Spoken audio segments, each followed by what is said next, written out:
Uh-huh. I just feel like I've been around the block, ripping up fantasy stock, working around the clock. Look at the view from the top. Researching rookies a lot? No, I just be listening to pods. Yeah, one in particular, I'm just a messenger. Let me just pass on the rock. Browning, Brunning, Bruning, pronouncing ain't what he's doing. What he's doing is not losing, but infusing you with new things. And there's Dennis the Bennett, yeah. The man is a menace, yeah. Building a dynasty, some of the finest things. Promise you, you won't regret it.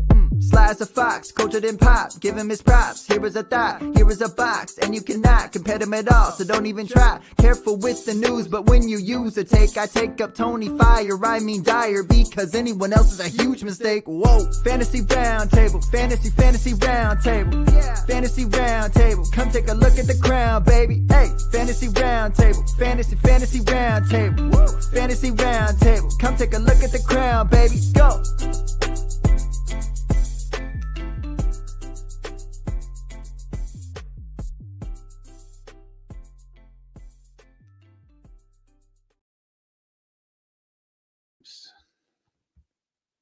Forgot to add us when I unmuted myself. Yeah, that was a good job by me.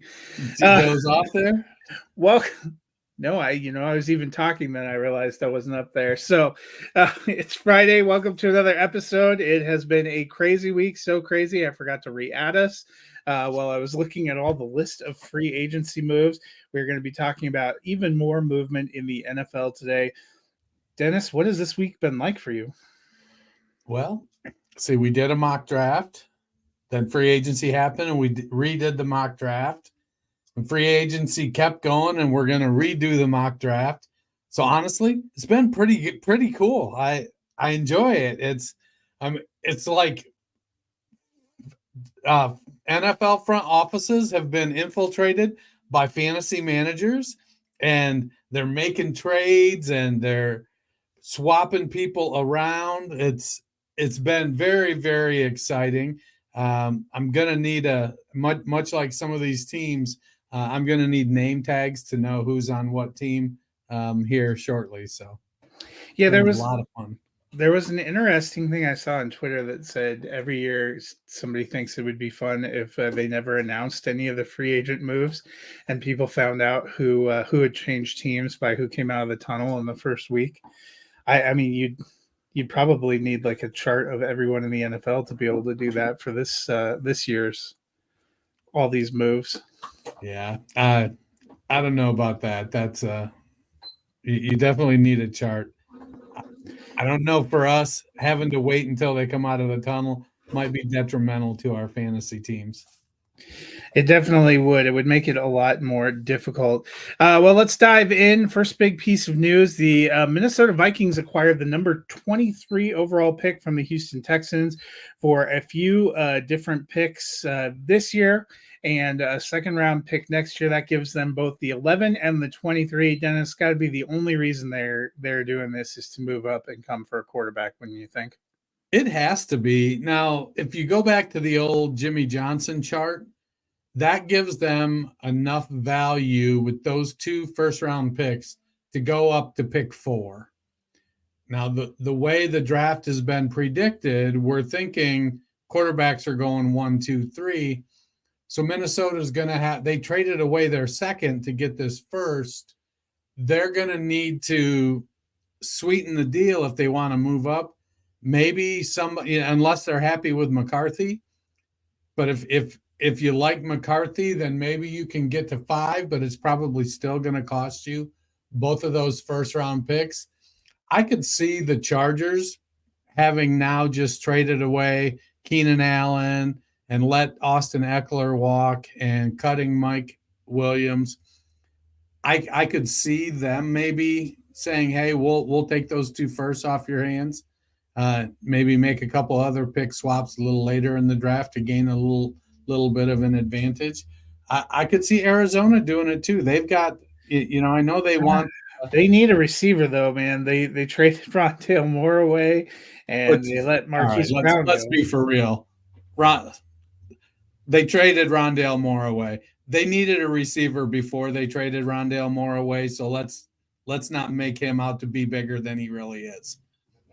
Yeah, Where but I mean, right now they they only have Michael Wilson, Greg Dortch, and you can probably still get there. There was a scenario in our second attempt at a mock draft. I actually did that, and I think I still have them ending up with Rome Odunze, which wouldn't be terrible. You have to get a read on what some of these teams are going to do. The Jets now, they should take an offensive lineman, but they seem like they need some kind of receiving help. It's going to be interesting to see how the top kind of aligns.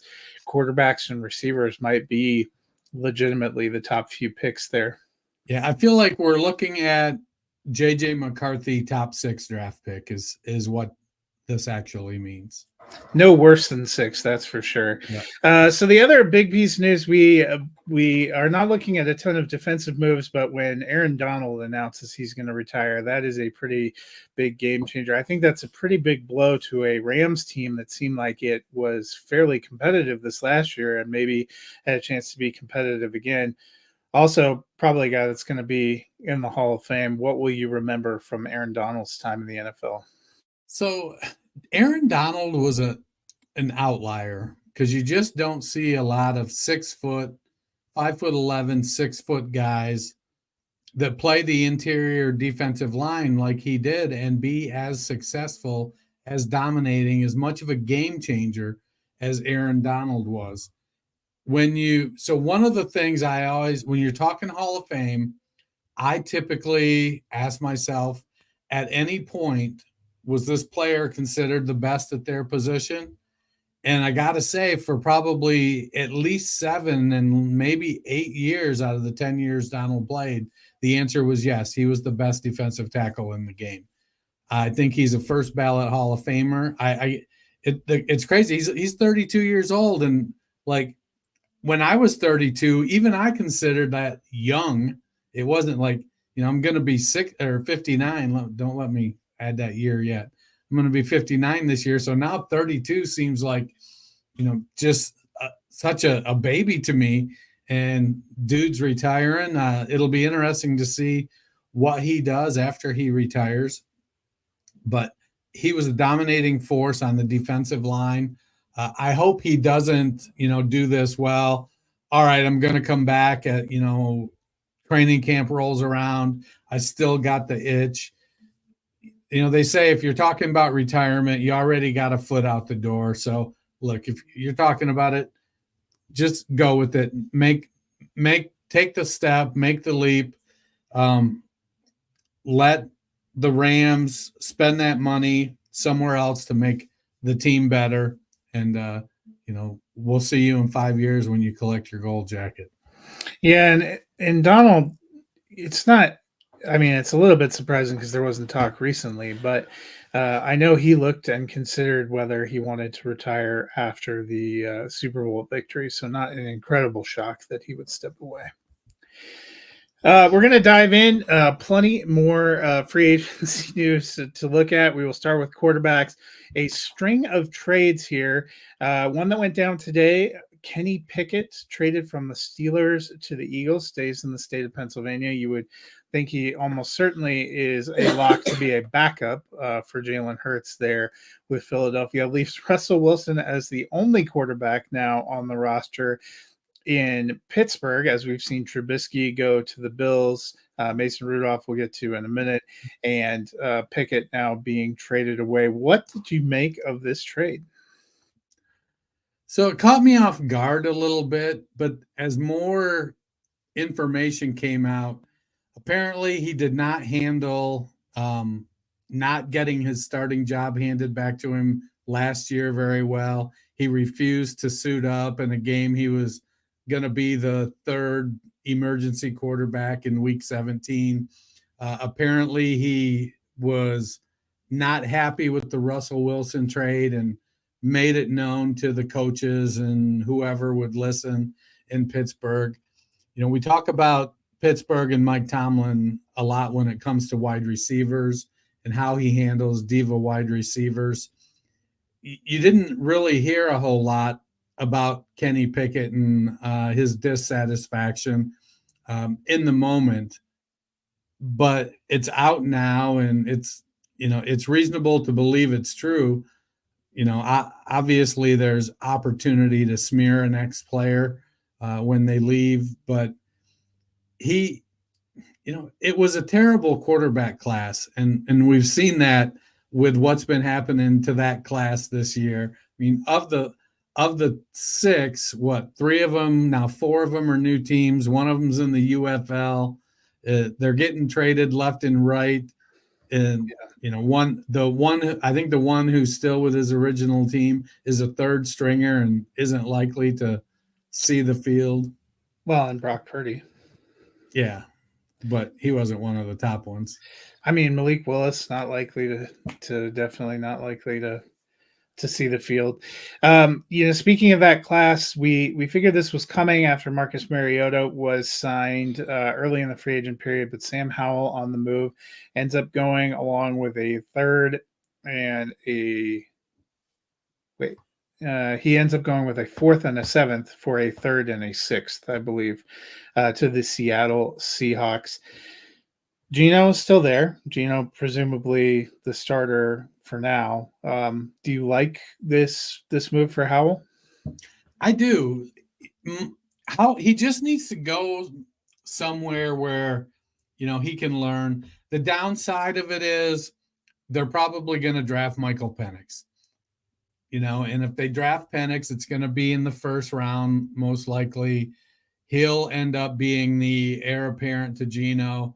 And then Howell ends up with the Sam Darnold treatment, bouncing around a couple teams here and there. If they don't go quarterback, they being Seattle, I love it for Howell because Geno's on the last year of his contract. He didn't play as well last year as he did the year before.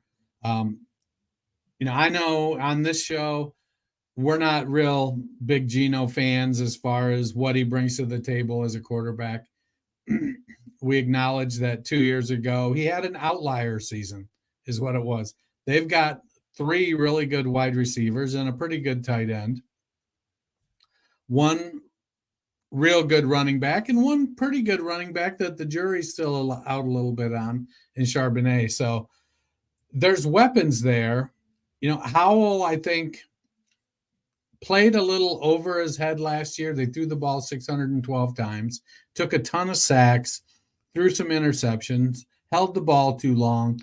I don't know that he was coached up wonderfully. And so it may be just what he needs to get on track and, get a shot to be a starting quarterback.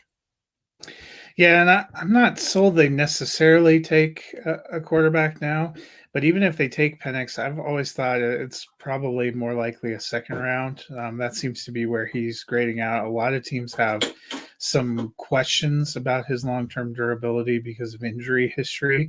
So I wouldn't be shocked to see him still available in the second or third round and maybe see Seattle add to that and then kind of have a young guy option. It'll be curious to see what happens. That Seattle basically has all of their offensive pieces back together now. They restructured Lockett and kept him. They brought Noah Fant back. So, getting the band back together, see if they can make a run.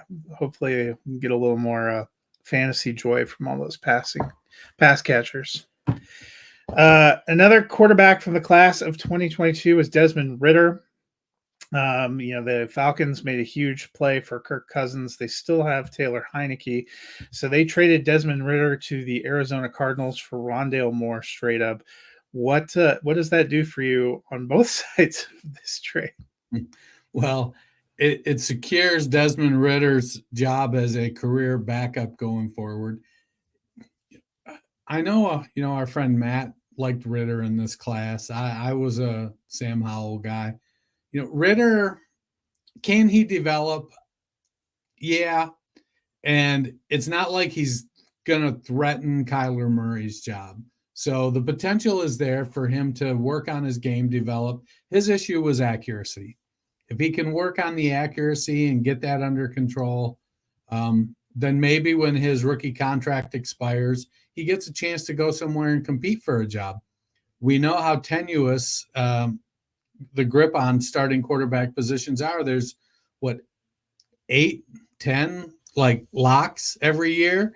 And then there's, another 8 or 10 that are pretty solid. It would take a pretty good thing to unseat them. But then there's, another 10 where just about at any given point, you've got about 20 guys that could be the starting quarterback in those last 10 positions. If they land in the right situation. Ritter is one of those guys that if he can put some work in over the next couple seasons behind Kyler Murray, then he may very well put himself in a position to go into 2026 with a new contract that isn't paying him to be a starter, but is paying him to come in and compete for a job. 4 other quarterback signings. I'm going to lump these together, and you can tell me if any of them do a lot for you for fantasy.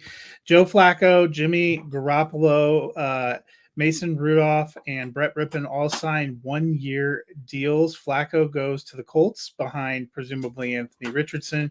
Jimmy Garoppolo, who's suspended for 2 games to start the season, goes to the Rams, presumably behind Matthew Stafford. Mason Rudolph goes to the Titans, kind of an interesting one. They still have Malik Willis, but you figure Will Levis starts out the year as the starter there. And then Rippon, who knows what the Bears situation is right now. Well, so Flacco, you feel kind of bad for because he played so well last year. But the reality of the situation is, I don't feel that bad. He's getting $9 million to probably not have to come off the bench. He was parked on his couch most of the season. And, if you look, you have to look at it through the lens of Justin Fields.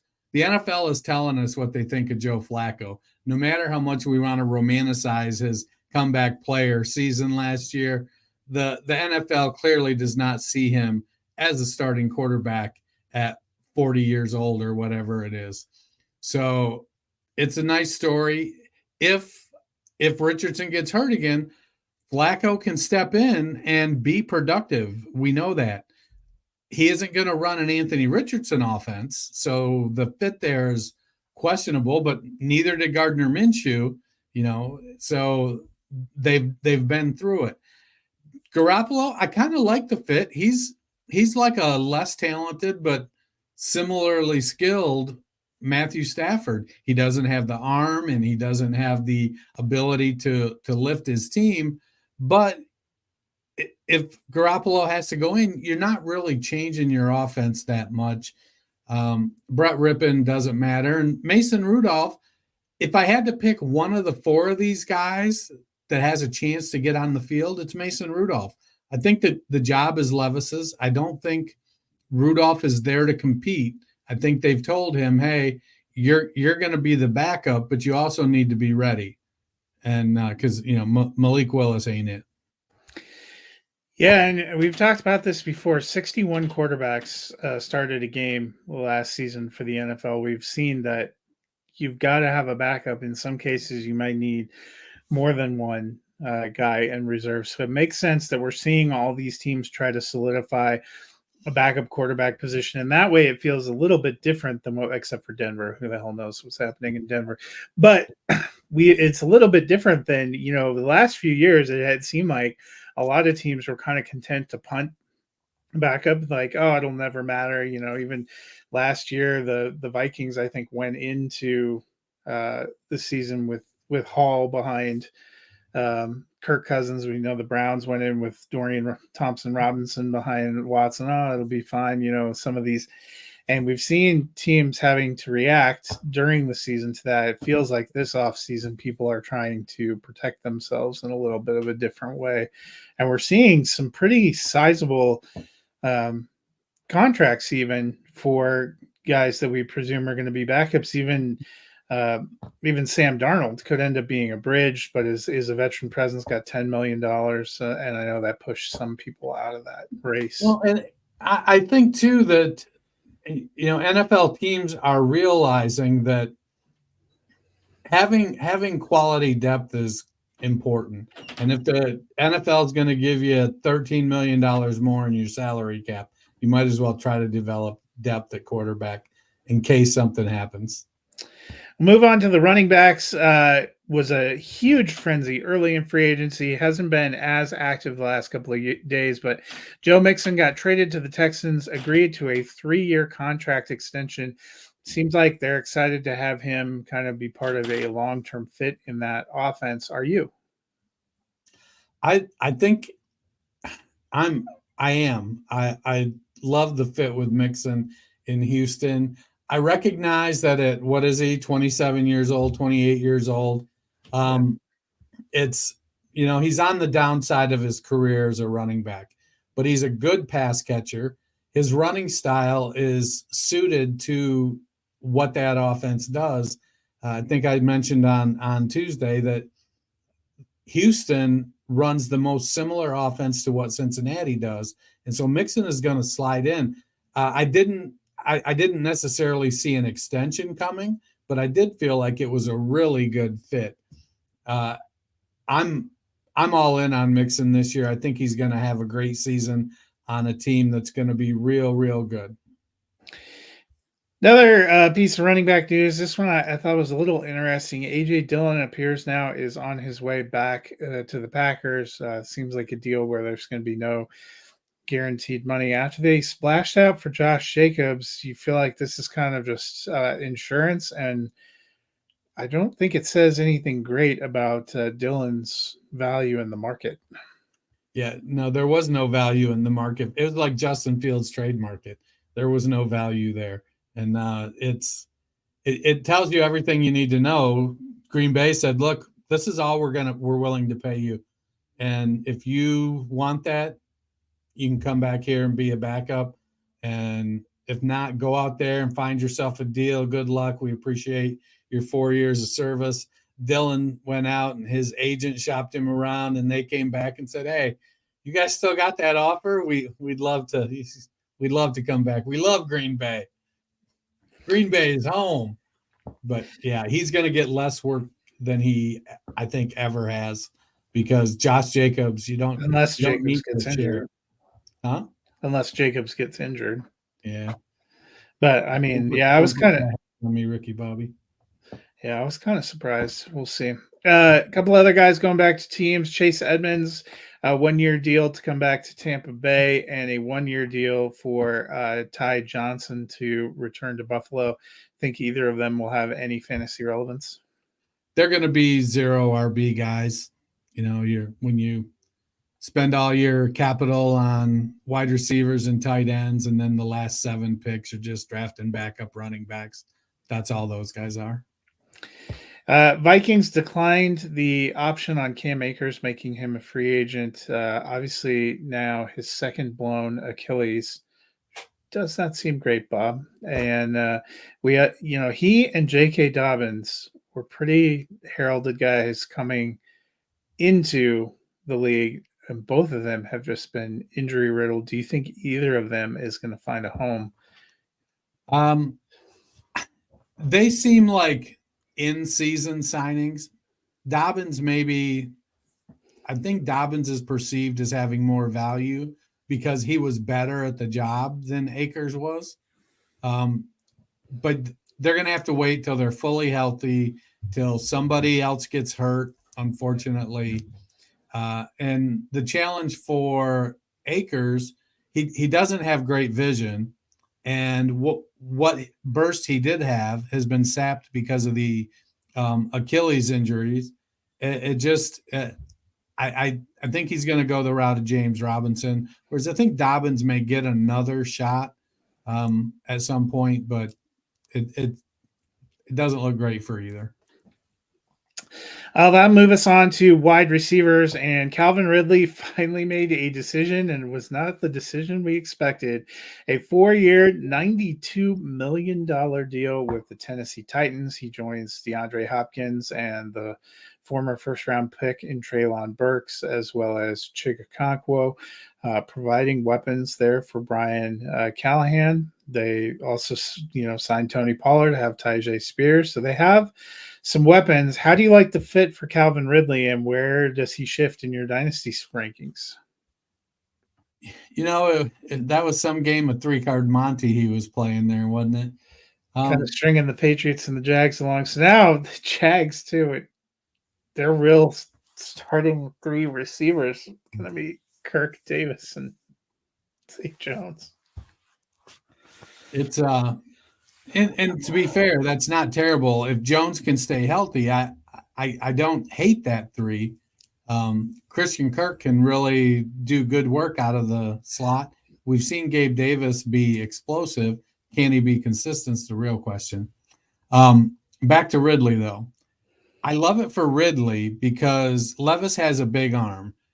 DeAndre Hopkins is still going to be the focal point there, so Ridley should get some favorable coverage until teams figure out, hey, this dude really can't run. Let's shift some of our focus over to Ridley. I think he's the clear number 2 right now. He could be an ascendant Titans wide receiver 1, depending on how DeAndre Hopkins performs. Hopkins is getting older. And there's, to be honest, the way the trades are going, it wouldn't surprise me if Hopkins got traded to a perceived contender. Just the team doing right by him kind of approach and moving on and letting Ridley kind of take over and be the star while he can develop chemistry with Will Levis. I like the fit. Okay. I think he'll be fine. Calvin Ridley's a good wide receiver. I don't know if he's great, but he's good. Let's see how it plays out. Yeah, it will certainly be interesting to see how that offense comes along, but they definitely have built a better core of weapons, kind of going in at the end of last offseason. It was really Treylon Burks and Nick Westbrook-Ikhine for the people there. They added Hopkins, bringing in Calvin Ridley, bringing in Tony Pollard certainly gives a little bit better package for Will Levis. Buffalo Bills made a couple moves. They signed Mac Hollins. I know that really moved the needle for you. But they also agreed to a 3-year, $30 million deal with Curtis Samuel. I liked, Curtis Samuel. I thought he did some good things for Washington. He was more consistent than Jahan Dotson there. He has a certain set of skills. I don't know if this was the top end receiver signing we thought that they would make. To me, this might dash some of my hopes that it was going to be a big breakout year for Khalil Shakir. Yeah, it feels like Samuel and Shakir kind of play the same position, but they may try to force Samuel to the outside more. Samuel can do that, some running plays. He was a high school running back, and he did play in the backfield some at Ohio State.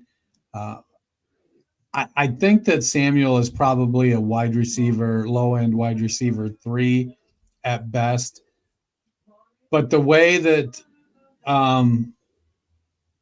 Stephon Diggs fell off at the end of last year, if that continues, then it could be wide open for somebody to step up alongside Dalton Kincaid. I would think going into the year, Samuel's probably no better than 3rd in the pecking order, and maybe 4th with James Cook getting the kind of passing volume that he does. Although we will certainly note that Stephon Diggs seemed to make some more cryptic social media messages, so you never know how he is feeling about his role with Buffalo. Another interesting signing, Marquise Brown chooses a location, a 1-year deal with the Kansas City Chiefs. And I'm going to be honest, Dennis, this is the ultimate. I'm going to try to sell as high as possible with Marquise Brown because not much length here. And I just don't know how great he's going to be. It could be phenomenal. But I think Rashee Rice is the receiver you want. I don't think it impacts Rice at all. And I wouldn't be surprised if they still drafted Xavier Worthy, who's going to be better at that role than I think Marquise Brown at this point. They need a deep threat. They let MVS go. I think Hollywood Brown can fill that role.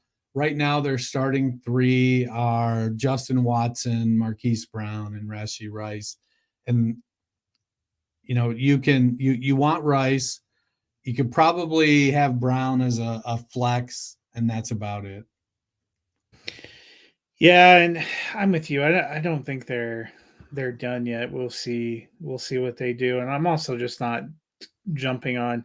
It feels like the last few years the temptation has been to just jump on every sign. I even saw some people talking about this is the best receiver they've had since Tyreek Hill. Marquise Hollywood Brown has had some flashes in Baltimore, maybe had a few flashes in Arizona, but he's another one that I'd almost put him on the Gabe Davis plane of existence, where I don't know if I ever feel good enough to count on you to put you in my lineup. Let's talk about the Chargers for a minute. They released Mike Williams and then the next day traded Keenan Allen to the Chicago Bears for a fourth. So in Chicago, Keenan Allen joins DJ Moore, Cole Kmet, the makings of a pretty decent receiving core for whoever ends up playing quarterback there. The Chargers, meanwhile, now, does this make you more excited for Quentin Johnson? Do we think this is good for Josh Palmer? Put them in the market for getting a receiver? And what kind of market does Mike Williams have? A lot of talk about maybe going to the Patriots, which I don't know what to make of that either. Williams, his market is going to be dependent on how teams feel about his injury history. Because when he's good, he's really good. He can score touchdowns. He can catch deep passes and have a big YPR.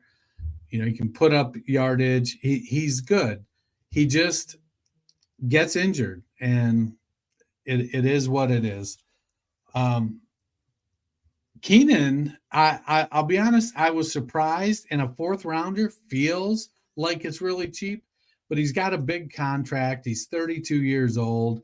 All of the things add up.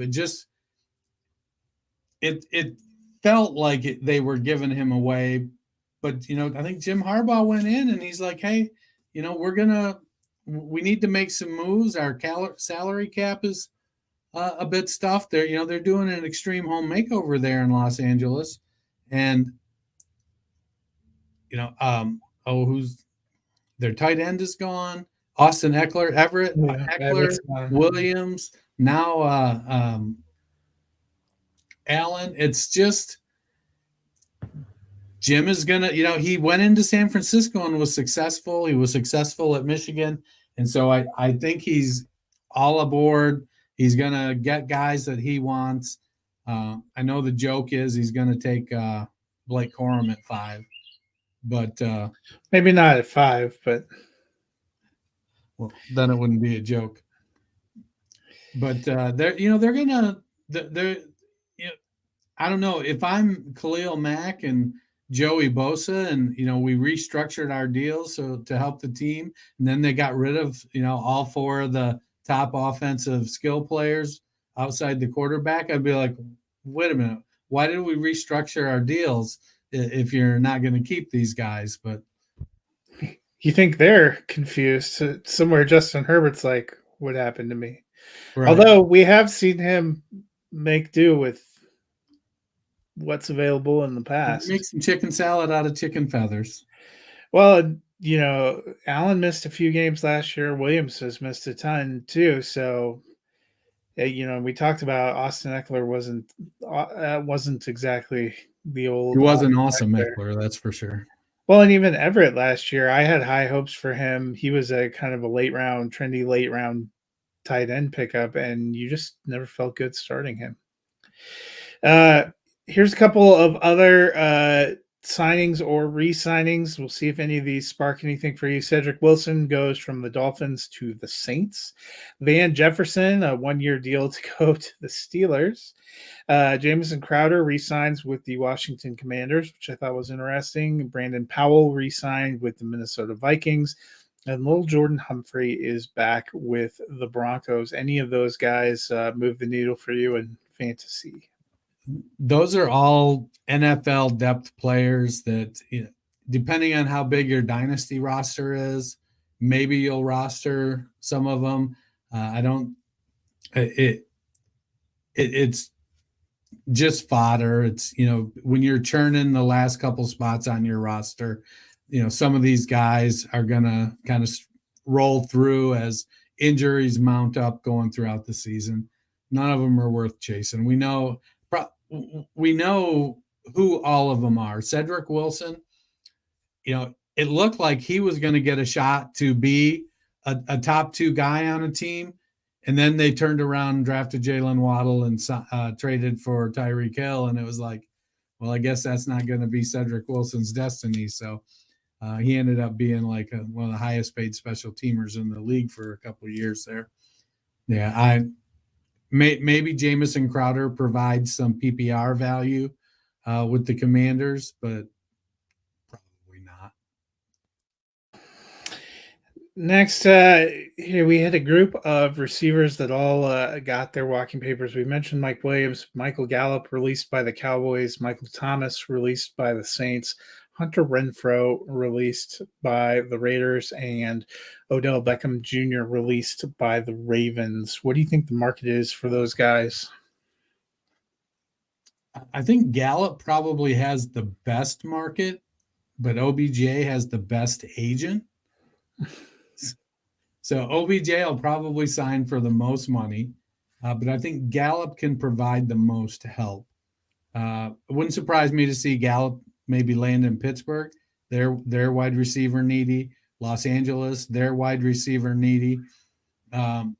He's a good 2/3 wide receiver. I think he was kind of growing into the 2 spot, and then he got injured, and then Dallas brought in Brandon Cooks, and that kind of pushed him into that deep threat, occasional target role.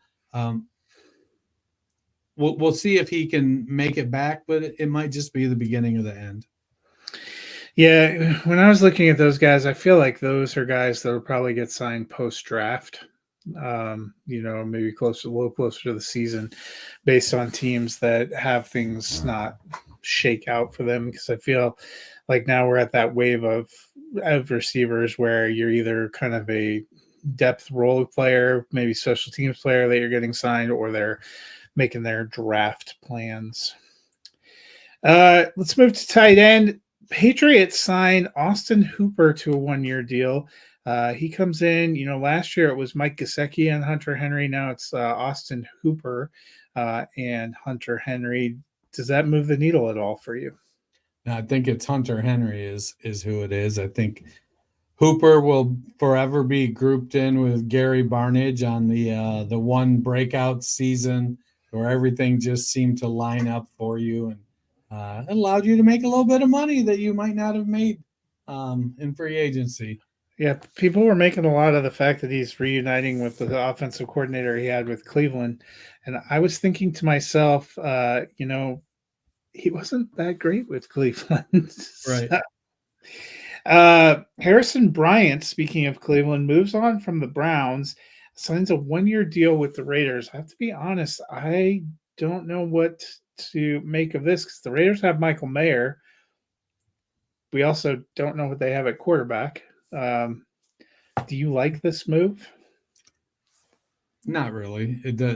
I think Bryant, there was a shot where there was a time when he was the successor to David Njoku, and then Njoku broke out and really elevated his game and signed another contract and established himself as the tight end in Cleveland. And that just meant that Bryant is a receiving tight end of some repute from college. And he just, when Njoku kind of solidified himself as a weapon for that Browns offense, that was pretty much the end of it for Bryant. So can he go somewhere else and maybe push for relevance? He can. I don't think it's going to be with the Raiders with Michael Mayer. I think Mayer is a more well-rounded tight end than Bryant, but I don't think really any of these tight ends on the list are going to be fantasy relevant, at least not in not in the sense that you're like, oh, if I start this guy, I'm going to get 6 points this week. It's more of, I don't have anybody else. I'm going to put this guy in. Oh my gosh, he caught 3 for 30 and a touchdown. I should go play the lottery. So the Broncos bring back Adam Troutman on a 2-year deal. All I can say is find somebody that loves you as much as Sean Payton loves Adam Troutman. We'll be sending you care packages out there in Colorado. Pharaoh Brown signs with the Seahawks. I didn't think that had a lot of fantasy relevance. One that's interesting to me. So the Giants signed 2 more tight ends, Chris Manhertz and Jack Stoll.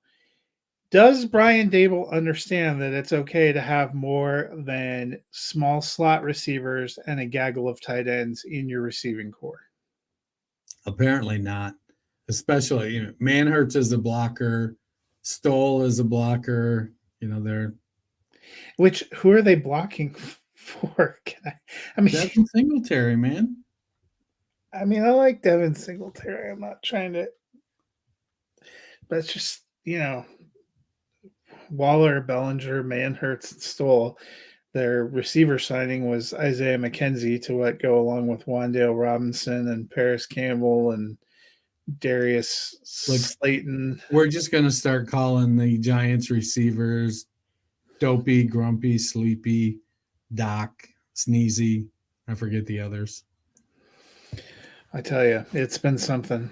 Well, that's kind of all the free agency news. As Dennis mentioned, we have tried twice to do another mock draft. I think we probably have to do it over yet again. But let me ask you this, since we have a little bit of time here. Maybe I'm just going to go through some of the teams up at the top and what you think the likelihood is that they are trying to go for a quarterback or might make a trade. Chicago at 101. Still haven't moved Fields. Could be because there's not a market for him. That seems to be the consensus right now. But we know that they've been on the fence. What do you think the chances are that they trade 101 and decide to build the rest of the team around Fields? I don't think it's good. And as much as I want to entertain the thought exercise of, well, what kind of haul could they get for the 101 and what could they do with it? That's a fantasy football move. That's where you go, you know what? We're going to keep this guy and build this offense that's run centric and quarterback run heavy. I just think that Eberflus is just not, he's just not into Justin Fields, and he would sell him for a bag of chips if he could. But the GM is like, I'm just not going to make a crappy deal to get rid of this guy just to get rid of him. And it could very well be that they're both on the team to start the season, and potentially all season they could both be on the team. And whether that means that Fields is the inactive every week or whatnot, I don't think you still need a backup. Yeah, but that's what Brett Rippon is. Oh man, I've had Brett Rippon as my backup. He's a fine young man. I don't understand why you would make one of those guys inactive, because the chance that one of them gets hurt and you need somebody more dying. Yeah, don't they still have Tyson Bagent too? I don't know. I haven't looked at the depth chart. Could be. I think they do. So it's, I don't think it's, the odds are strong that they're going to trade the first round pick. They're going to end up taking a lesser deal. Like right now with Pickett getting moved, the rumors are, the feelings are heating back up. Oh, Fields to Pittsburgh. And maybe that makes sense because Russell is only on a 1-year deal. And if he plays bad and you've got Fields, you can run I think a similar offense. So do you think Fields is going to be starting the year as a backup pretty much no matter what. Pretty much what? Pretty much going to be starting the season as a backup no matter what. I think so. Because I don't think anybody's going to give him a chance to come in and compete. And that's unfortunate, but I think a lot of teams are making moves. The ones that, you might think, he could go there and make that team better. They're up high enough that they can get one of the top 4 quarterbacks in the draft. And so they're not looking to go for it. So Washington's currently at number 2. All signs point to them having been in on doing a quarterback. What do you think are the percentage chance that they wouldn't take a quarterback? Oh, I couldn't imagine them not taking a quarterback. Yeah. If they were going to not take a quarterback, I got to believe they would have kept Jacoby Brissett or even Howell. Yeah. To put it in the words of Oppenheimer, the chances are near zero. I read somewhere today that, it was just a tweet I saw in passing and from one of the insiders. And it said basically that the new Commanders coaching staff arrived in Washington out on Sam Howell. Like they were not in on him. They weren't, he wasn't going to be their backup. He wasn't going to be their guy. He was going to get moved. I think he got moved to a pretty good situation. Though it would have been fun to watch him compete with Kenny Pickett.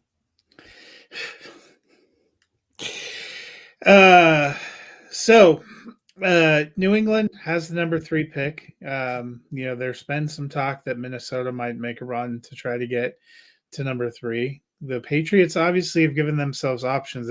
They do still have Bailey Zappi. They also went and got Jacoby Brissett, who you think they might be happy to have as a bridge starter. They could also go non-quarterback at the 3rd pick. Lord knows they could use a wide receiver with a pulse. What do you think? So let's say the first pick's Caleb Williams. What if Drake May goes as the 2nd pick? Do you think New England would take a Jaden Daniels? Do you how do you feel about New England right now? So it's weird because I just don't have a great read on like the new coaching staff yet. With Mayo was a good defensive coordinator, but he was under Belichick, who's probably the best defensive mind in the NFL in the past 30 years. He made questionable offensive decisions, but defensively, he was a genius. I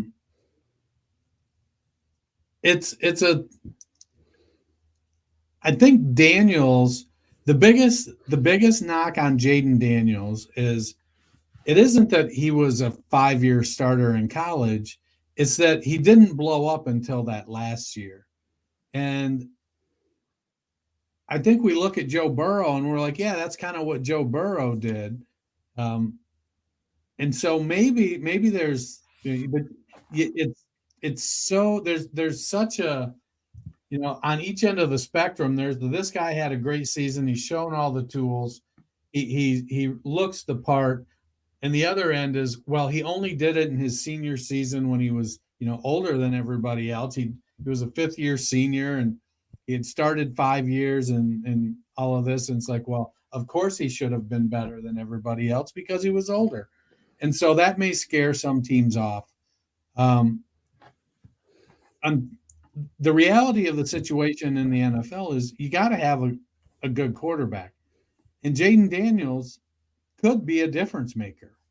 I mean, but we've literally just seen an entire quarterback class, albeit one that pretty much everybody was not high on, wash out. But we've also seen several other classes where many quarterbacks didn't pan out the way that we thought they would. Zach Wilson at 2 was a terrible pick. Mac Jones at 3 was he at 3? No. No, he was like 12. Yeah, Trey Lance at 3. Trey Lance Mac was Jones 3. at 12. Yeah, because I think Fields went before Mac Jones at 9. Yeah, I think it was. But when you're up there at the top of the draft, you have to take your shot on those quarterbacks. I think it was questionable to take Pickett in the first round because you were drafting him at 20. And if he's at 20, even now, if Michael Penix goes at 20, nobody expects Penix to go in and become the starter in year 1. They're like, oh, if J.J. McCarthy goes at 20, he's not expected to go in and become the starter in year 1. But if you go in the top 5, you're expected to go in and become the starter. And when you've got an apparently talented class like we do this year, if you're the New England Patriots, you have to go ahead and take your shot on a quarterback there, unless somebody's willing to trade you a viable quarterback, somebody that's better than Bailey Zappi and Jacoby Brissett combined. And I don't know that there's anybody out there that is willing to do that, to come up and get Jaden Daniels or Drake May when you already have a quarterback. But it's been a weird offseason, so anything could happen. Maybe the Patriots will trade for Justin Fields. But, I mean, the real question is, now that Belichick is gone, are the Patriots going to be able to successfully draft wide receivers? Was that organizational or was that Belichick? Who knows? The Cardinals have 4 currently, could be a trade candidate. We figure they're in for a wide receiver. Given everything that happened with the Chargers, who are at 5, if they don't trade back, you would think wide receiver, or maybe you had in one of the mocks taken Brock Bowers there, which, that's a high-end receiving talent. You figure they're probably have shifted their focus to getting a weapon. Then we come kind of to number 7 or number 6 right now, which is the New York Giants. An interesting one. We always think they need a receiver, or do they think they need a receiver? But there's been a lot of talk lately that they are looking at J.J. McCarthy. What percentage chance do you give that they take a quarterback at 6? It comes down to, are they really out on Daniel Jones? Because if they are, then they're probably going quarterback if McCarthy is there. If somebody didn't leap them and go get McCarthy. If not, then if McCarthy is gone and 4 quarterbacks have went in the top 5, then they're going Neighbors. I can't see them going anywhere else. Maybe they go offensive tackle, but what they need is a right tackle, not a left tackle. And I think Joe Alt is probably good enough, but why you want to draft him up at number 6 and then put him at right tackle? I mean, they got to put somebody there because Evan Neal is horrible. But knowing the way this offseason is going, they might just take Brock Bowers and play 3 tight end sets. Good. I mean, maybe they'll be productive that way. Tennessee, probably line defense. You would figure that's what Atlanta's going to go for. Chicago seems to have taken care of their immediate wide receiver needs, so probably would turn to defense. Jets are an interesting one to me. They've obviously made Alan Lazard available. Some big turmoil. I don't know if you've seen the news reports that Aaron Rodgers is being considered to be a vice presidential candidate on the independent ticket with Robert Kennedy. So some weird things going on there. We know they have Garrett Wilson and Breece Hall. They would probably be a team that could benefit from taking an offensive lineman or a defensive player. But what do you think the chances are they are looking at receiver now? So at some point you're going to start just taking the best players. And if you need even if wide receiver is, 4th or 5th on your needs list, if somebody like Malik Neighbors, if Neighbors falls, and I do think there's a little bit of separation between Neighbors and Odunze, but I'd probably, if I'm the Jets and Neighbors is there when I pick at 10, I'm probably going to take Neighbors. If Odunze's there, I'm considering it, but I also understand that it took 5 snaps to get my quarterback knocked out for the year last year. So what do I need to do on the offensive line to, shore that up? As far as the vice presidential stuff, I mean, tinfoil hat brigade suit up, I guess. Rogers just, Rogers is a gift that keeps on giving. He's a turd in the box. Man. Certainly looks like LaFleur made a genius move to make sure they offloaded him, because Love looks like he's ready to go, and you want no part of the last couple of years of Aaron Rodgers off the field crap. Yeah, I just drafted him in a Empire League reset as my QB2. I have him in a few leagues too. I mean, potentially, if he's on the field, next year could be a decent. But I mean, he's also 40 now, so he's not got a ton of time left, probably. We'll wrap up with these two teams that seem to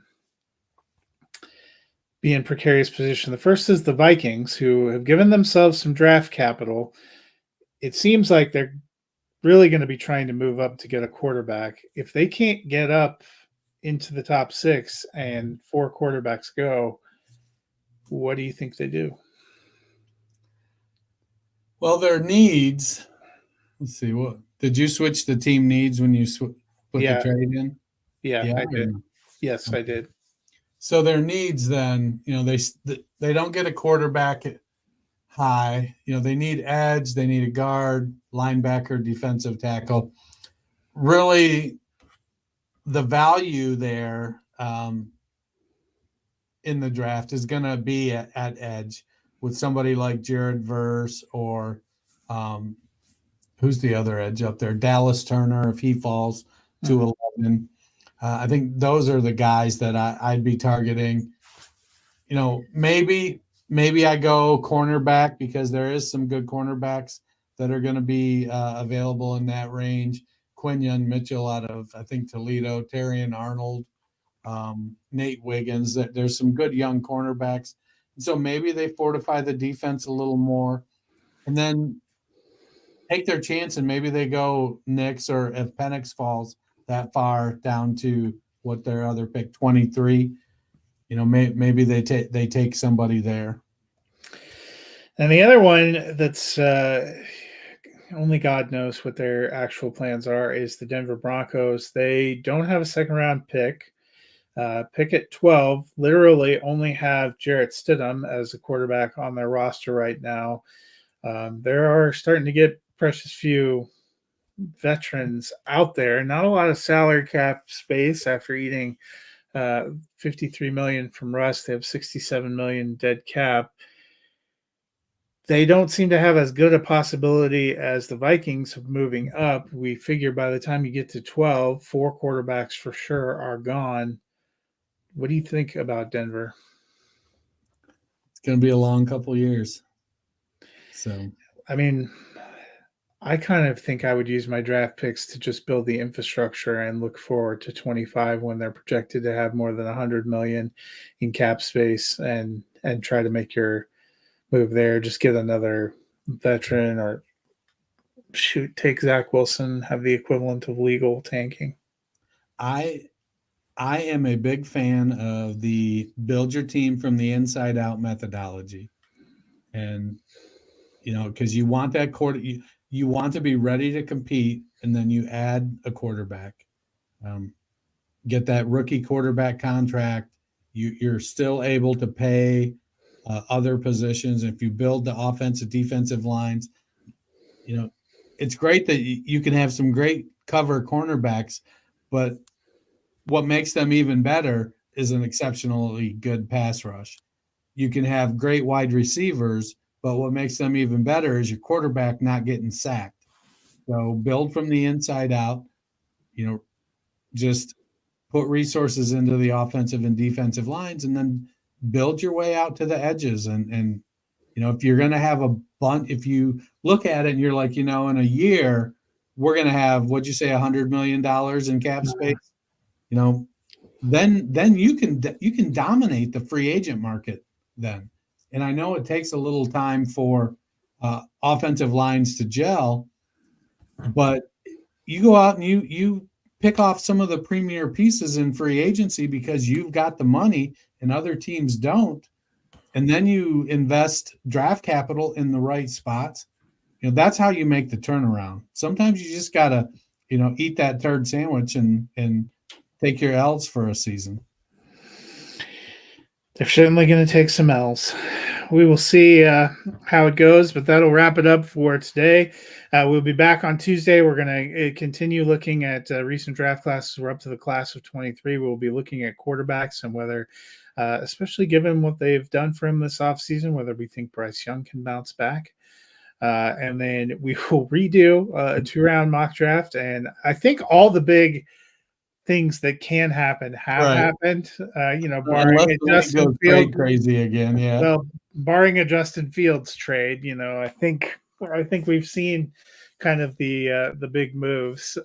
So we'll get that out there and look at that on Tuesday. But Dennis, if the people are jonesing for their next hit this weekend, what can they do to fill that void? They can be like the Bloody Brits is what they can do. They can go to their favorite podcast platform, hit that like and subscribe button, and download. We were 58 in Great Britain last week. That's crazy. It's probably only like 7 people, but still, that's, if we're the 58th highest ranked sports podcast, that's awesome. Go out there, like, subscribe, download, listen, leave us a rating and a review. It would be nice. Well, that'll do it for us for today. You guys have a wonderful weekend. We will talk to you again on Tuesday.